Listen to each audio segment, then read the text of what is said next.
Music तो जान है। ये बॉर्डर्स के पार सबको कनेक्ट करता है। परकशन की दुनिया में दो चीजें हमारी सोच को पकड़ती हैं, पुराना तबला और नया मशीन ड्रमर। एक, हमारी परंपरा और मेहनत का सबूत। दूसरा, नई टेक्नोलॉजी का कमाल।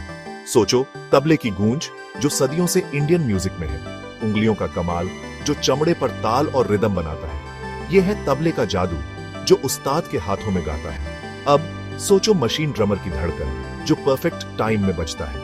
ये टेक्नोलॉजी का कमाल कॉम्प्लेक्स पैटर्न्स बनाता है। ये एक अलग ही पावर है जो म्यूजिक की लिमिट्स को आगे बढ़ाता है। इस एक्सप्लोरेशन में हम इन दोनों रिदमिक पावर हाउसेस को देखेंगे, इनका इतिहास, साइंस और आर्ट सब समझेंगे। हमारे साथ चलो तबले की खूबसूरती और मशीन ड्रमर के चार्म को सेलिब्रेट करते हैं। शुरू करते हैं। तबला इंडियन कल्चर का एक इंपॉर्टेंट हिस्सा, जिसका इतिहास उतना ही रिच है जितना इसका साउंड। इसका इतिहास सदियों पुराना है। इसका बदलता रूप म्यूजिक और परंपरा की ताकत दिखाता है। कई कहानियां हैं तबले के जन्म के बारे में। कुछ कहते हैं इसे अमीर खुसरो ने बनाया था, जो 13th सेंचुरी के पोएट और म्यूजिशियन थे। कुछ मानते हैं यह पुराने फोल्क इंस्ट्रूमेंट से बना। इसका रूप समय के साथ बदला। जो भी हो, तबले को अपना घर हिंदुस्तानी क्लासिकल म्यूजिक में मिला। ये वोकलिस्ट्स और इंस्ट्रूमेंटलिस्ट्स का साथी बन गया। इसके रिदम उनकी मेलोडीज के लिए बैकग्राउंड देते थे। लेकिन तबला सिर्फ क्लासिकल म्यूजिक तक ही सीमित नहीं है। ये फोल्क म्यूजिक में भी फेमस है। इसके ताल त्योहारों में जान डालते हैं। ये डिवोशनल सॉन्ग्स में भी सुकून देता है। इसकी आवाज प्रेयर और मेडिटेशन में स्पिरिचुअल डायमेंशन जोड़ती है। तबले का सफर इसकी वर्सेटिलिटी और अपील दिखाता है। ये एक ऐसा इंस्ट्रूमेंट है जो दिल से जुड़ता है, हमें रिच कल्चरल हेरिटेज से जोड़ता है। और जैसा कि हम देखेंगे, इसकी कहानी अभी खत्म नहीं हुई है। तबला सिर्फ एक ढोल नहीं, बल्कि अकूस्टिक इंजीनियरिंग का कमाल है। इसकी बनावट और साउंड का साइंस इसे वो कैप्टिवेटिंग आवाज देता है। तबला एक नहीं, दो इंस्ट्रूमेंट्स हैं, छोटा तेज आवाज वाला दयां और बड़ा गहरी आवाज वाला बयां। हर एक ड्रम केयरफुली क्राफ्टेड मास्टरपीस है। दयां जो अक्सर लकड़ी का होता है, उस पर बकरी के चमड़े की सरफेस होती है। बयां जो मेटल या मिट्टी का होता है, उसकी आवाज डीप और रेजोनेंट होती है।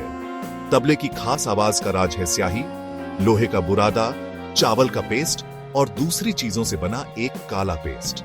ये पेस्ट दयां की सरफेस पर लगाया जाता है, जो एक कॉम्प्लेक्स लेयर्ड स्ट्रक्चर बनाता है। जब इसे बजते हैं, तबला सिर्फ एक फ्लैट नोट नहीं निकलता है। स्याही इंट्रिकेट पैटर्न्स में वाइब्रेट करती है, ओवरटोन्स और हार्मोनिक्स बनाती है। ये फ्रीक्वेंसीज का इंटरप्ले तबले की रिच आवाज बनाता है, जो अलग अलग टोन्स और टेक्सचर्स प्रोड्यूस कर सकता है।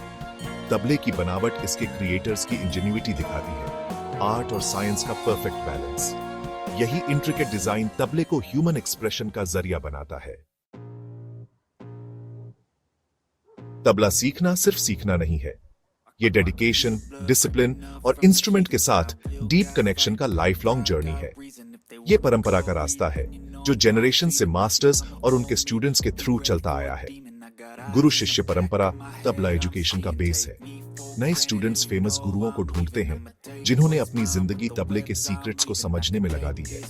सीखना कॉम्प्लेक्स रिदम से नहीं, बेसिक्स से शुरू होता है।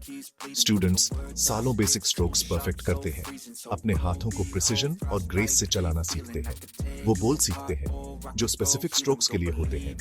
एक रिथमिक वोकैब्युलरी बनाते हैं। जैसे जैसे स्टूडेंट्स आगे बढ़ते हैं, वो ताल सीखते हैं। रिथमिक साइकिल्स जो इंडियन क्लासिकल म्यूजिक का बैकबोन है, वो अलग अलग घरानों के न्यूआंसेस एक्सप्लोर करते हैं। हर एक का अपना स्टाइल और रेपर्टवार होता है। तबला उस्ताद का जर्नी ह्यूमन डेडिकेशन की पावर दिखाता है। ये रॉ टैलेंट को रिफाइंड आर्टिस्ट्री में बदलने का जर्नी है, जिसके लिए कमिटमेंट और इंस्ट्रूमेंट के लिए प्यार जरूरी है।